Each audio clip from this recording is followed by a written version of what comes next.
ठीक है, ये टॉपिक है लाइट में refraction of light. Refraction of light को कैसे डिफाइन करते हैं हम लोग, कुछ आइडिया? रिफ्रैक्शन का बोला कि whenever light goes from one medium to another medium it bends from its original path. This bending of light is known as refraction of light. जब भी कभी लाइट चलता है तो एक किसी भी एक मीडियम में होगा तो हमेशा वो स्ट्रेट लाइन में मूव करता है। जैसे एयर में है स्ट्रेट लाइन में चलेगा, वाटर में है स्ट्रेट लाइन में चलता है। लेकिन जब एक मीडियम से दूसरे मीडियम में इंटर करेगा तो उस वक्त वो उसका पाथ से चेंजिंग होता है। इसका डेफिनेशन लिखता हूँ, क्या है? When ever light goes from one medium to another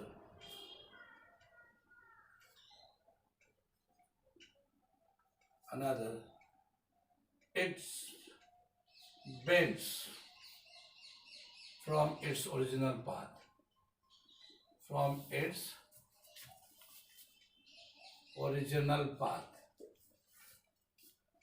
ठीक है ना, path. This bending of light is known as refraction of light. A refraction of light. अगर हम लोग डायग्राम बना के देखते हैं, क्या है कि जैसे सपोज करते ये हमारा वाटर है,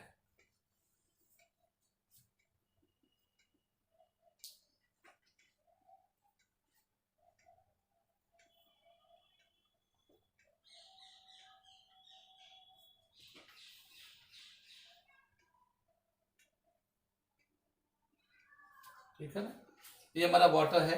ये वाटर जो है ना ये डेंसर मीडियम है,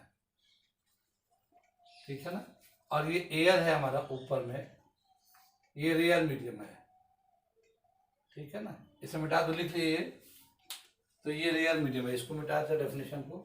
refraction of light goes from one medium to another medium, ठीक है। तो ये वाटर है, डेंसर मीडियम है, ये एयर है, रेयर मीडियम है ये, ठीक है। एक लाइट जो है ना, मान लो ये इधर से आता है रेयर मीडियम से यानी एयर से, और ये वाटर के सरफेस पे इंसिडेंट करता था, तो ये हम लोग इसको नॉर्मल ड्रॉ कर देते हैं इस तरह से, ठीक है। जब ये एयर से वाटर में जाएगा तो क्या हो, देखा गया है कि ये सीधा ना जाके ये थोड़ा सा बेंड हो गया इधर की तरफ, किधर की तरफ, इसको नॉर्मल कहते हैं। तो लाइट जो है ना नॉर्मल की तरफ बेंड कर दिया है। तो लाइट जो है रेयर से जब डेंसर में जाता है तो टूवर्ड्स द नॉर्मल बेंड कर जाता है। अगर मान लो कोई बल्ब हम लोग या कोई ऐसा सोर्स ऑफ लाइट वाटर के अंदर रखे, ठीक है ना, और यहाँ से इस पॉइंट पे लेते हैं, तो वैसे ये सीधा जाता ये इस तरह से, तो ये सीधा इसका पाथ ऐसा होता। लेकिन क्या देखा गया है कि ये जो है इधर बेंड कर जाता है, अवे फ्रॉम द नॉर्मल, ठीक है। तो पहले हम लोग रेयर से डेंसर में देख रहे हैं, जब लाइट जो है ना ये इधर से रेयर से जाता है, ये नॉर्मल के रिस्पेक्ट में एंगल ऑफ इंसिडेंट इतना कहलाता है। लेकिन ये सीधा ना जाके डेंसर मीडियम में ये टुवर्ड द नॉर्मल की तरफ बेंड कर जाता है, ये एंगल ऑफ रिफ्रैक्शन कहलाता है। ये एंगल ऑफ रिफ्रैक्शन जो ना छोटा हो जाता है एंगल ऑफ इंसिडेंट से, ठीक है ना। और अगर हम लोग डेंसर से लाइट को रेयर में ले जाते हैं तो ये एंगल ऑफ इंसिडेंट इसका कहलाएगा, जो यहाँ पे है एंगल ऑफ इंसिडेंट ये कहलाएगा आई। लेकिन जैसे ये सीधा जाने बजाय ये अवे फ्रॉम द नॉर्मल हो गया तो ये एंगल आर हो गया, ये एंगल आर। तो क्या देखते हैं कि डेंसर से जब रेयर में जाते हैं अवे फ्रॉम द नॉर्मल, और रेयर से डेंसर में जाते हैं टुवर्ड द नॉर्मल, बेंड करता लाइट। ये जो लाइट अगर स्ट्रेट लाइन में जाता, अगर एक ही मीडियम में होता तो स्ट्रेट लाइन में जाता, लेकिन यहाँ मीडियम चेंज हो रहा है, जब एयर से वाटर में या वाटर से एयर में जा रहा है तो उसका जो पाथ है वो बेंड कर जाता है विद रिस्पेक्ट टू नॉर्मल के रिस्पेक्ट में। तो उसी को हम लोग रिफ्रैक्शन ऑफ लाइट के नाम से जानते हैं। यहाँ पे हम लोग देखते हैं अगर रियर से डेंसर में जाता है तो क्या क्या चेंज होता है, और डेंसर से जब रियर में जाता है तो क्या क्या चेंज होता है। रियर से ये लाइट जब जा रहा है डेंसर में तो किधर बेंड कर रहा है, टुवर्ड द नॉर्मल। तो पहला पॉइंट दे रखा है, when light goes from rarer to denser it bends toward the normal. ठीक है ना। इसी पॉइंट पे when light goes from denser to rarer medium bends away from the normal, from the normal, normal से दूर चले जाता है ये। ठीक है ना। पहला पॉइंट तो ये दे रखा है।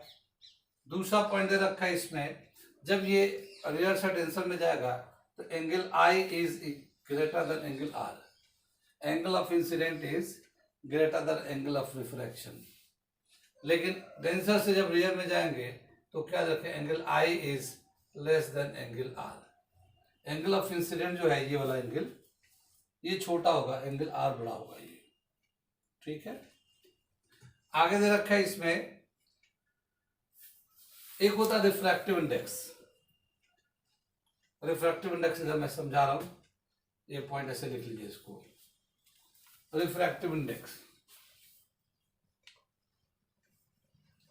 Refractive index. ठीक है ना। अलग तरीके से दिखाते हैं। किसी बुक पे एटा से भी दिखाया गया है, इसको भी बोलते हैं एटा। ठीक है ना। या इसको म्यू से भी दिखाते हैं, ऐसे म्यू से भी दिखाते हैं। ठीक। अभी जैसे हम लोग मान लेते हैं यहाँ पे जिधर से लाइट आता है उसको ऊपर लिख देते हैं, जिधर लाइट जा रहा है उसको नीचे लिखते हैं। जैसे यहाँ पे लाइट जो है एयर से होते हुए वो मीडियम में जा रहा है, कोई भी मीडियम है तो हमने म्यू ए एम लिख दिया। Light goes from air to medium. Refractive index क्या बोला है, डेफिनेशन देते हैं। Refractive extent of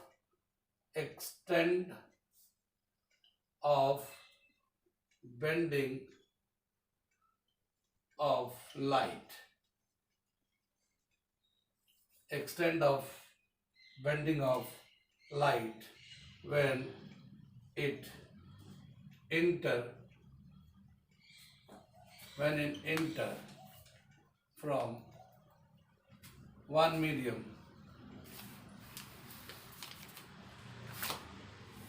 to another। ठीक है ना। कितनी बात में एक्सटेंड ऑफ बेंडिंग, रिफ्रैक्टिव में क्या मतलब हुआ, जब लाइट जाएगा रियर से डेंसर में तो नॉर्मल की तरफ बेंड करता है, बेंड तो करेगा ही। लेकिन मान लो यहाँ पे अभी वाटर था, अगर ये डिस्टिल वाटर होता, मडी वाटर होता या ऑयल होता तो कितना बेंड कर रहा है, थोड़ा सा बेंड कर रहा है, ज़्यादा बेंड कर रहा है, कितना बेंड कर रहा है। जितना बेंडिंग होगा उसी को रिफ्रैक्टिव इंडेक्स के टर्म में हम लोग दिखाते हैं। Extent of bending of light when it goes from one medium to another medium, कितना बेंड होता है, चाहे वो रियर से डेंसर में जा रहा हो तो कितना बेंड हो रहा है, या डेंसर से रियर में जा रहा हो तो कितना बेंड हो रहा है। इसी को हम बोलते हैं refractive index.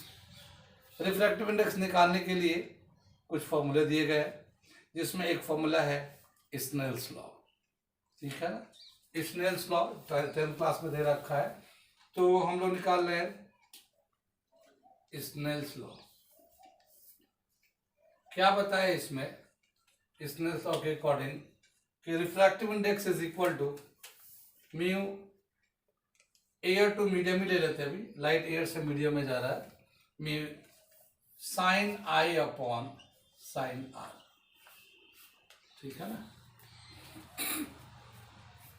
Sign of angle of incident, कितना एंगल है, एंगल ऑफ इंसिडेंट कितना, उसका साइन, नीचे एंगल ऑफ रिफ्रैक्शन है आर, साइन आर। इनका रेशियो लेते हैं, जितना इसका वैल्यू आएगा वही रिफ्रैक्टिव इंडेक्स हो जाएगा। ठीक है। यहाँ पे जो लाइट है रियर से डेंसर में जाता है तो ये जो एंगल है, क्योंकि टुवर्ड द नॉर्मल बेंड कर जाता है, तो ये आई जो है ना बड़ा होता है। यहाँ पे हमने बताया ना एंगल आई जो है बड़ा होता है एंगल आर से। साइन में जो हम लोग एंगल देखते हैं, साइन 30 का वैल्यू कितना होता है 1/2.5, साइन 45 का वैल्यू होता है 1/√2, वो 0.5 से ज़्यादा होता है, 0.7 के आसपास आएगा वो।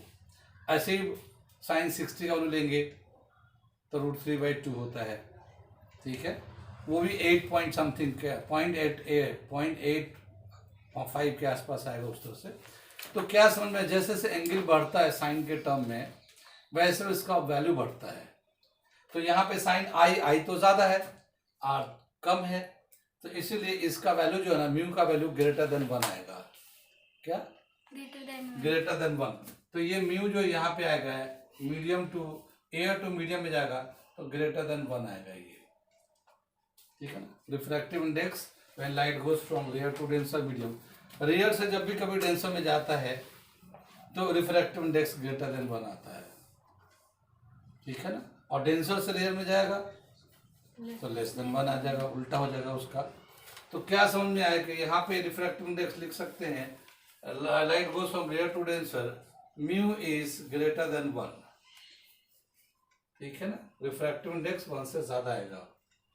और अगर डेंसर से रेयर में जा रहा होगा तो ये म्यू जो है लेस देन 1 होगा, ये mu is less then 1,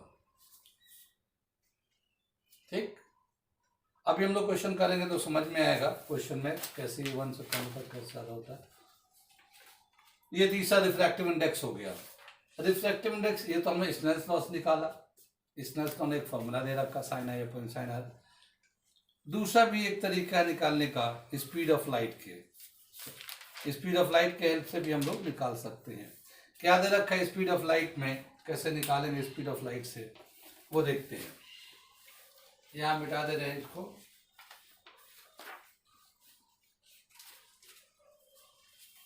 refractive index दे रखा म्यू, एटा भी ले सकते हैं म्यू भी ले सकते हैं, चलो म्यू से ही चल रहे हैं, a medium.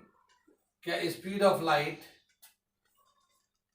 Of light in air और वैक्यूम, ठीक है ना, अपॉन स्पीड ऑफ लाइट, ये अपॉन में नीचे speed of light in medium, कोई भी मीडियम है उसमें कितना लाइट की स्पीड है, ठीक है ना। अब जैसे लाइट का स्पीड एयर में कितना होता है,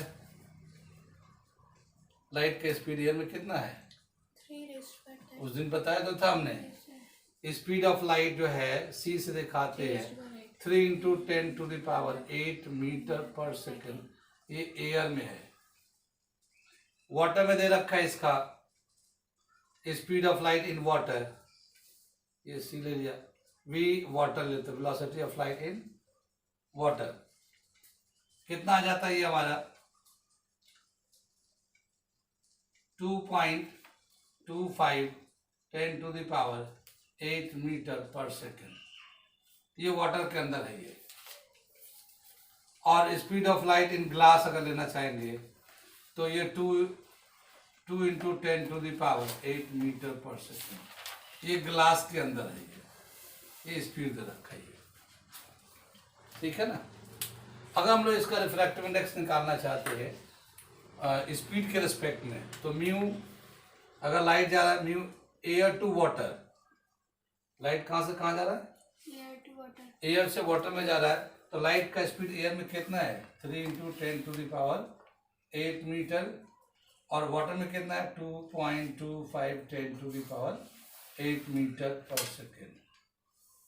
तो ये भी मीटर पर सेकेंड 8 कैंसिल हो गया, इसे करेंगे तो ये आ जाएगा हमारा 4/, ये आ जाएगा 300/225 डेसिमल हटाने के बाद, और इसको जब कैंसिल करेंगे तो 4/3 आ जाएगा। ये जो speed of light in air दे रखा है 3 × 8 मीटर पर सेकेंड, वाटर में 2.25 10⁸ मीटर पर सेकेंड, ग्लास में 2 × 10⁸ मीटर पर सेकेंड। अगर हम लोग रिफ्रैक्टिव इंडेक्स निकालना चाहेंगे स्पीड के हेल्प से, तो फिर हम लोग कैसे निकालते हैं वो हम यहाँ पे इधर करके दिखा रहे हैं, ठीक है ना। तो refractive index mu air to water, तो speed of light in air जो है सी से ले लेते हैं हम लोग, और speed of light in water V water ले लेते हैं, ठीक है ना। सी जो है दे रखा 3 × 10⁸ मीटर पर सेकेंड, और फिर दे रखा वाटर में 2 × 10 to the power 8 metre per second. ये metre per second 10 to the power 8 cancel हो जाएगा।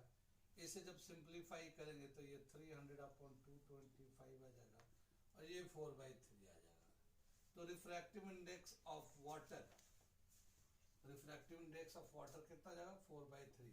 इसे रीड कैसे करते हैं हम लोग, रिफ्रैक्टिव इंडेक्स ऑफ वाटर, ये इसको रीड करते हैं refractive index of water with respect to air, इसको इस तरह से रीड करते हैं हम लोग, ये 4/3 होता है। तो वाटर का रिफ्रैक्टिव इंडेक्स 4/3 को हम लोग इसको डेसिमल में करना चाहेंगे तो 1.33 आता रहेगा। तो ये 1 से ज्यादा है। जब भी कभी लाइट रेयर से डेंसर में जाता है, कभी भी रिफ्रैक्टिव इंडेक्स ग्रेटर देन 1 होता है, ठीक है ना। और डेंसर से रेयर में जाएगा तो लेस देन 1 हो जाएगा, ठीक है। रिफ्रैक्टिव इंडेक्स निकाल लिया। वाटर का, ग्लास का निकालना चाहे तो refractive index of glass with respect to air, तो velocity of light in air, velocity of light in glass, तो कितना है 3 × 10 to the power 8 metre per second और यहाँ 2 × 10 to the power 8 metre per second. ये सब कैंसिल होके 1.5 आ जाएगा। यहाँ पे रिफ्रैक्टिव इंडेक्स में कोई यूनिट नहीं आता, रिफ्रैक्टिव इंडेक्स में कोई यूनिट नहीं आता। तो रिफ्रैक्टिव इंडेक्स क्या होता है, यूनिटलेस, यूनिटलेस, इसका कोई डायमेंशन नहीं होता, ठीक है ना। तो हम लोग लिखते हैं रिफ्रैक्टिव इंडेक्स, ठीक है ना, इज डायमेंशनलेस, डायमेंशनलेस और has no unit, has no unit. ज्यादा चमक रहेगा, ठीक है ना, हैज नो यूनिट। लाइट आ गई, ठीक है। एक प्रॉब्लम हो जाएगी सर, उसमें थोड़ा थोड़ा वैसा आ रहा था टाइल और इसमें से ज्यादा वो भी बीच में। नो प्रॉब्लम, पढ़ने वाले पढ़ लेंगे। आवाज तो आ रही है ना सब, वो तो रोशनी आती आती है, लाइट आती आती आती है। हाँ बंद कर दो थोड़ा सा, ठीक है। रिफ्रैक्टिव इंडेक्स अभी हम लोगों ने निकाला, एक स्नेल्स लॉ से निकाल दिया, एक हम लोगों ने स्पीड ऑफ लाइट से निकाल दिया। वेवलेंथ से भी निकालते हैं रिफ्रैक्टिव इंडेक्स, वेवलेंथ के रिस्पेक्ट में। तो कैसे करते हैं, रिफ्रैक्टिव इंडेक्स सपोज करते हैं एयर टू वाटर निकालना है, refractive index of water with respect to air, तो speed of light, speed of light in air upon speed of light in water, ठीक है ना। स्पीड को c/v लिखते हैं, ठीक है ना, c/v लिख लिया। जो वेलोसिटी होता है वो लैम्डा इंटू न्यू के बराबर होता है, लैम्डा इंटू न्यू। तो ये जो लैम्डा है wavelength in of light in air, frequency है frequency of light in air, ऐसी हम लोग लेते हैं लैम्डा न्यू, ठीक है ना। ये हमारे वाटर का हो जाएगा। अब ये बताना है कि जब लाइट एक मीडियम से दूसरे मीडियम में जाता है तो क्या चीज चेंज हो जाता होगा जिसकी वजह से स्पीड कम हो जाता है। जैसे लाइट का स्पीड एयर में था 3 × 10⁸ मीटर पर सेकेंड, वाटर में था 2.25 यानी 2.25 लाख, 2.25 10⁸ मीटर पर सेकेंड। तो ये जो स्पीड कम हुआ किसकी वजह से कम हुआ, कोई ना कोई तो चेंज हुआ होगा इन दोनों में से, या तो लैम्डा चेंज हुआ होगा या वेवलेंथ चेंज हुआ है, सॉरी फ्रीक्वेंसी चेंज हुआ है। इन दोनों में से कौन सा चीज चेंज हुआ होगा, लैम्डा वेवलेंथ होता है। जब भी कभी एक वेव जो है ना एक मीडियम से दूसरे मीडियम में जाता है तो क्या चीज चेंज नहीं होता, वेवलेंथ। जब भी कभी लाइट एक मीडियम से दूसरे मीडियम में जाती है, बहुत कॉमन क्वेश्चन है, तो उसका फ्रीक्वेंसी चेंज नहीं होता, फ्रीक्वेंसी उतना ही रहेगा, वेवलेंथ चेंज जाता है। उस वेवलेंथ के चेंज की वजह से उसकी वेलोसिटी कम हो जाता है, ठीक है ना। तो ये जो हम लोग ने न्यू तो सेम लिख लेंगे, ये न्यू सेम रख लेंगे और इस न्यू की वजह से ये न्यू न्यू कैंसिल हो जाएगा, ठीक है ना। तो lambda in air upon lambda in water, ये भी एक रिफ्रैक्टिव इंडेक्स निकालने का फॉर्मूला है, ठीक है ना। Wavelength in air upon wavelength in water, ठीक है ना। तो ये जो हमारा एक रिफ्रैक्टिव इंडेक्स वेवलेंथ से भी निकालते हैं। तो वेवलेंथ रिफ्रैक्टिव इंडेक्स निकालने के तीन तरीके, स्नेल्स लॉ भी है साइन से, और दूसरा है हमारा स्पीड ऑफ लाइट से, तीसरा वेवलेंथ से निकालते हैं। तो रिफ्रैक्टिव इंडेक्स निकाला था हम लोगों ने वाटर का, और फिर ग्लास का भी निकाला था। किसके रेस्पेक्ट में निकाला था? स्पीड के रेस्पेक्ट में, स्पीड से। ठीक है, अगर सपोज करोगे रिफ्रैक्टिव इंडेक्स निकालना है एंगल के टर्म में स्नेल्स लॉ के अकॉर्डिंग के एंगल दे रखा, let the angle of equation करो उस पर स्नेल्स लॉ के अकॉर्डिंग में रिफ्रैक्टिव इंडेक्स निकालना है तो ठीक है। The angle of incident, the angle of incident on the surface is 45 degree and the angle of refraction is 30 degree. What is its refractive index? ठीक है ना, रिफ्रैक्टिव इंडेक्स कितना होगा? एंगल ऑफ इंसिडेंट कितना दे रखा? 45 degree. Angle of refraction they रखा है 30 डिग्री। तो रिफ्रैक्टिव इंडेक्स निकालना है। अब क्या है, इसको अगर हम लोग स्नेल्स लॉ के हिसाब से करेंगे, सॉल्यूशन करते हैं हम लोग according to Snell's law, according to Snell's law mu refractive index air to medium में जा रही है, sine I upon sine are.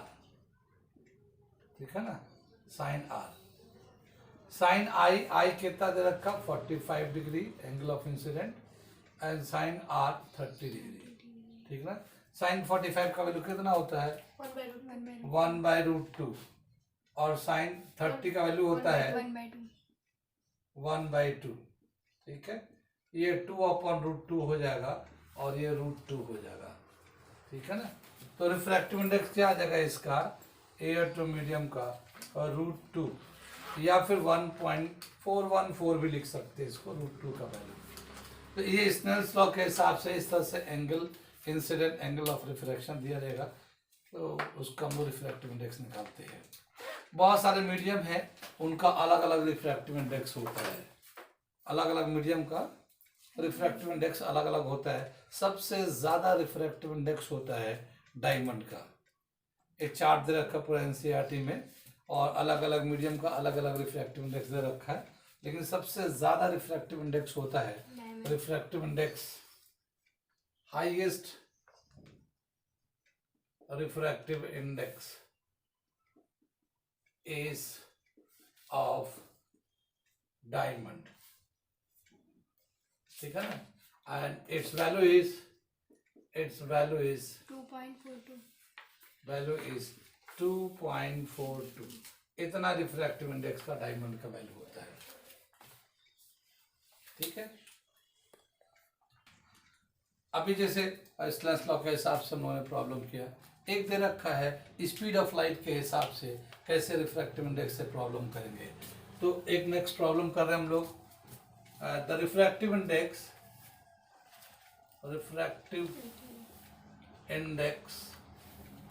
Of a medium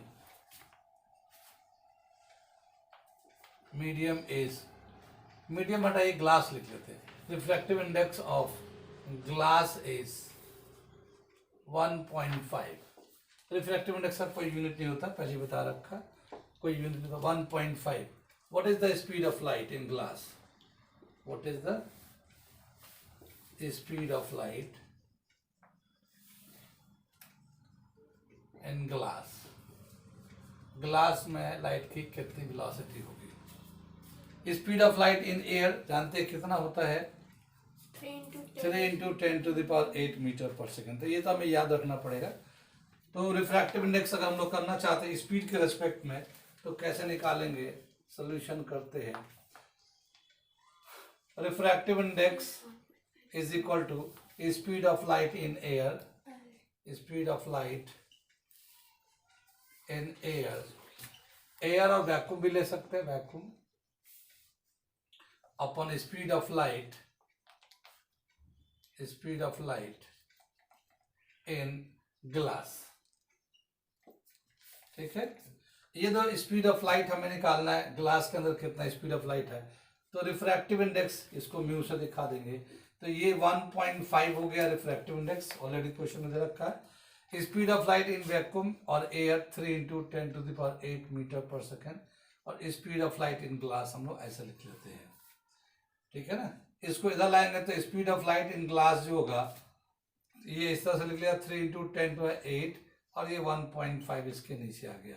3 को 1.5 से करेंगे 2 × 10⁸ मीटर पर सेकेंड, ये इसका स्पीड आ जाएगा इसका। तो ग्लास के अंदर जो लाइट की स्पीड है वो 2 × 10⁸ मीटर पर सेकेंड, इसमें रिफ्रैक्टिव इंडेक्स दे रखा था। ठीक है, ठीक है ना।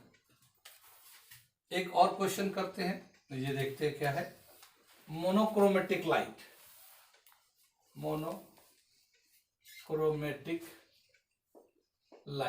जानते हैं किसको बोलते हैं मोनोक्रोमेटिक लाइट?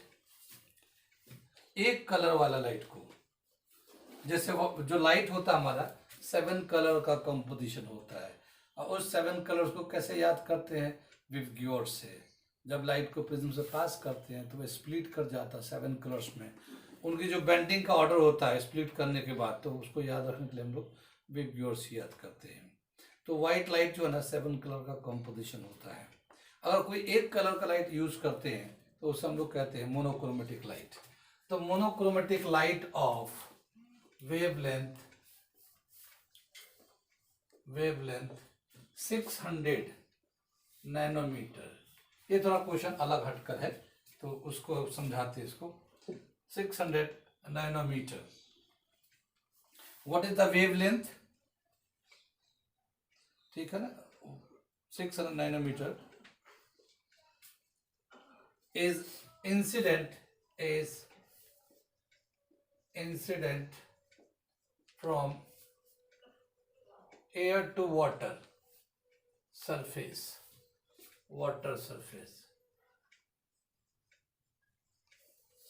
ठीक है, air to water surface। what are wavelength, frequency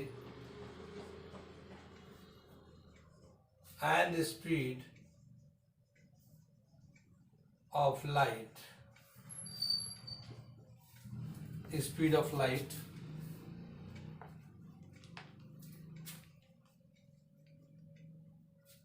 of a reflected light B and B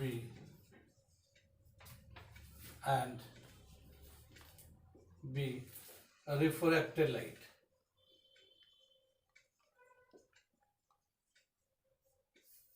ठीक है, reflected light. Refractive index of water ये दिया हुआ, रिफ्रैक्टिव इंडेक्स ऑफ वाटर 4/3, ये हमें दिया हुआ है। ठीक है ना,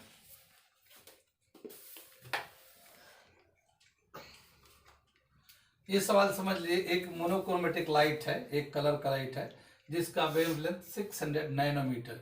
नैनोमीटर जानते हैं, अभी हम बता रहे हैं ये क्या होता है। Incident from air to water surface, air से यानी कि रेयर से डेंसर में वाटर में जा रहा है। What are the wavelength, frequency, speed of light, reflected light and refracted light. Water का रिफ्रैक्टिव इंडेक्स ये दे रखा है ये, ठीक है ना। तो रिफ्लेक्ट हुआ लाइट उसका कितना ये सब होगा, और रिफ्लेक्ट होगा तो कितना होगा। मैं क्वेश्चन को मिटा दे रहा हूँ और फिर इसके बाद डायग्राम बना के समझा रहा हूँ इसको पूरा, ठीक है ना। तो ये मिटा दे रहे इसको। क्वेश्चन तो नोट कर लिए ना, क्वेश्चन नोट कर लिए इसको, उसके बाद मैं बता रहा हूँ इस पूरे को। मतलब कि ये वाटर सरफेस है, ये वाटर सरफेस है।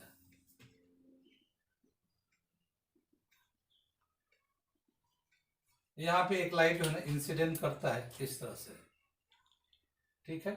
ये हम लोगों ने नॉर्मल ड्रॉ कर लिया। ये एंगल ऑफ इंसिडेंट कहलाता है। जब रेयर से डेंसर में जाता है तो टूवर्ड द नॉर्मल बेंड कर जाता है। वैसे इसका जाने का तो ये था, मगर टूवर्ड द नॉर्मल बेंड कर जाता है। ये एंगल ऑफ इंसिडेंट है, ये एंगल ऑफ रिफ्लेक्शन है। जो लाइट इसमें जाता है, रेयर से डेंसर में जाता है, बहुत सारा लाइट इसमें जाते हैं, मगर बहुत सारे लाइट रिफ्लेक्ट भी हो जाते हैं ऐसे, ठीक है ना। तो ये इंसिडेंट रे है, इंसिडेंट रे हो गया। ये होता है रिफ्लेक्टेड रे, रिफ्लेक्ट करता है। रिफ्लेक्शन ऑफ लाइट तो पढ़ा ना, रिफ्लेक्शन ऑफ लाइट सरफेस पे पड़ता थोड़ा बैक कर जाता है। और ये जो लाइन है ब्लैक वाला, ये रिफ्रैक्टेड लाइट है, रिफ्रैक्टेड लाइट है ये, ठीक है ना। कितनी बार सुनिए। तो ये जो लाइट इंसिडेंट करता है जिसका वेवलेंथ है 600 नैनोमीटर, ठीक है, ये रिफ्लेक्ट होने का तो इसका वेवलेंथ, फ्रीक्वेंसी, स्पीड कितना होगा ये बताना है। और ये जो लाइट जो रिफ्लेक्ट किया है इसका वेवलेंथ, फ्रीक्वेंसी और स्पीड बताना है, ठीक है ना। कितनी बार सुने। आगे चलते हैं। यहाँ पे जो 600 नैनोमीटर दे रखा है, ये वेवलेंथ है लैम्डा। लैम्डा है 600 नैनोमीटर। इस सोल्यूशन कर रहे हैं हम लोग। और ये नैनोमीटर 600 इंटू 10⁻⁻9 मीटर के बराबर होता है। नैनोमीटर 10⁻⁻9 मीटर के बराबर होता है, ठीक है। तो ये वेवलेंथ हो गया। Speed of light in air हम लोग जानते हैं कितना होता है। Speed of light in air, speed of light in air कितना होता है, 3 इंटू 10⁸ मीटर पर सेकेंड, ठीक है। तो इसका हम लोग फ्रीक्वेंसी निकालते हैं। तो फ्रीक्वेंसी कितना हो जाएगा, ये frequency into wavelength, frequency to wavelength is equal to speed होता है या वेलोसिटी होता है, ठीक है। वेवलेंथ दे रखा है तो हम लोग फ्रीक्वेंसी निकालना चाहते हैं। Frequency is equal to speed upon wavelength.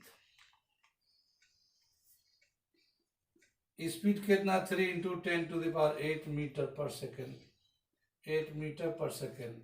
Wavelength दे रखा 600 नैनोमीटर, यानी ये इतना दे रखा 10⁹, ठीक है ना, इतना मीटर के बराबर दे रखा है, ठीक।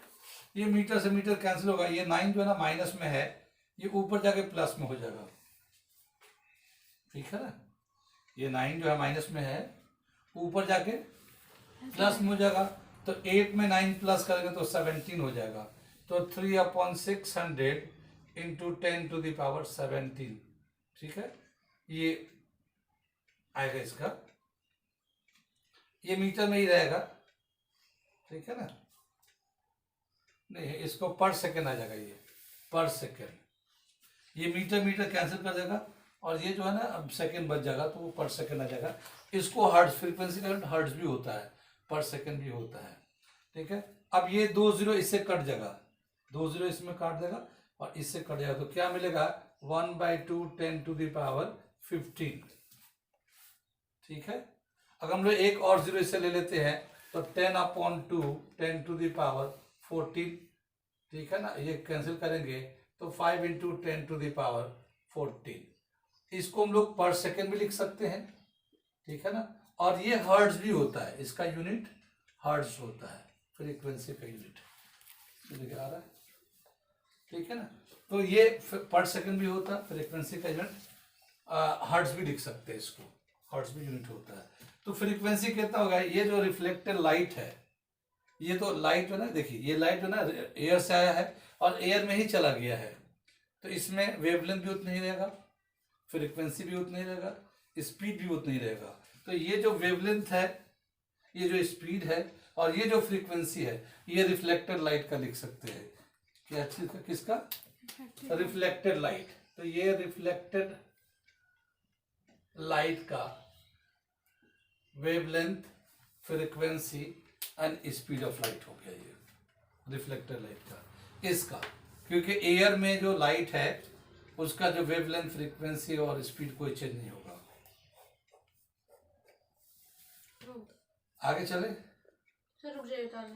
तो रिफ्लेक्टर लाइट में जो इंसिडेंट लाइट का करेक्टर था वही रिफ्लेक्टर लाइट में रहेगा, वेवलेंथ, फ्रीक्वेंसी, स्पीड सब वही रहेगा। लेकिन जब ये रिफ्लेक्टेड लाइट होगा, यदि दूसरे मीडियम में जाएगा तो कौन सा करेक्टर इसमें से चेंज हो जाएगा? फ्रीक्वेंसी, वेवलेंथ, स्पीड, कौन सा चेंज नहीं होगा? फ्रीक्वेंसी चेंज नहीं होगा। यानी जब वो लाइट इस मीडियम में जाएगा, वाटर के मीडियम में जाएगा, तो इस वक्त इसकी फ्रीक्वेंसी इतना ही 5 × 10⁻14 हर्ट्ज रहेगा। अब इसके अंदर अगर स्पीड निकालना चाहते हैं, वाटर के अंदर स्पीड निकालना, क्योंकि दो चीजें चेंज हो जाएंगे, एक तो वेवलेंथ चेंज हो जाएगा, स्पीड भी चेंज होगा। लेकिन वाटर के अंदर स्पीड कितना होगा लाइट का, तो उसके लिए हमें रिफ्रैक्टिव इंडेक्स चाहिए, और वाटर का रिफ्रैक्टिव इंडेक्स दे रखा है 4/3। तो मैं इसे रिफ्लेक्टेड के बाद अब रिफ्रैक्टेड लाइट का बता रहा हूँ, रोक के रखिएगा थोड़ा सा इसको। साइड में छोटे से बड़े कॉस में बड़े से छोटे। अब लिख दीजिए, चालू करिए। हम लोग देखते हैं रिफ्लेक्टेड लाइट का क्या चेंज हो। तो जब लाइट जो है ना रेयर से डेंसर में गया, रिफ्लेक्टेड लाइट में फ्रीक्वेंसी चेंज नहीं होता, फ्रीक्वेंसी इतनी रहेगा। रिफ्रैक्टिव इंडेक्स दे रखा है वाटर का 4/3। तो refractive index is equal to speed of light in air. तो हम लोगों ने speed of light in air को सी से दिखाते हैं, speed of light in water ऐसे लिख लेते हैं। ठीक है, ये रिफ्रैक्टिव इंडेक्स 4/3 ये दे रखा है, और यहाँ पे जो स्पीड ऑफ लाइट होगा एयर के अंदर 3 × 10⁸ मीटर पर सेकंड हो जाएगा ये। और यहाँ पे velocity of water, velocity of light in water, ये इस तरह से लिख देंगे। तो velocity of water, velocity of light in water ये हो जाएगा 3 × 10⁸ मीटर पर सेकंड है, और ये 4/3 3/4 हो जाएगा इधर 3/4। ठीक है ना। तो velocity of water 9/4 10⁸ metre per second, और इसको 2.25 10⁸ मीटर पर सेकेंड, ये आ जाएगा 2.25 लाख किलोमीटर पर सेकेंड। 2.25 10⁸ मीटर पर सेकेंड, ये तो स्पीड ऑफ लाइट आ गया। अब ये घट गया, लाइट का स्पीड एयर में कितना था 3 × 10⁸, और वाटर में कितना होगा 2.25 10⁸ मीटर पर सेकेंड आ गया ये। ठीक है ना। तो ये स्पीड घट गया। वेवलेंथ भी चेंज हो जाता है जब लाइट रेयर से डेंसर मीडियम में जाएगा, रिफ्लेक्टेड लाइट का वेवलेंथ चेंज होता है। तो रिफ्लेक्टेड लाइट का वेवलेंथ कितना होगा वो भी रिफ्रैक्टिव इंडेक्स से दिखा देते हैं। तो mu is equal to refractive index is equal to wavelength in air, wavelength in air upon wavelength in, यहाँ पे वाटर है तो वाटर ले लिया, मीडियम भी होता है, जैसे कहा था ना वेवलेंथ के हिसाब से। अब देखो वेवलेंथ जो है, वेवलेंथ इन वाटर कितना हो जाएगा, ये हमारा wavelength in air upon refractive index, ऐसे निकाल सकते हैं।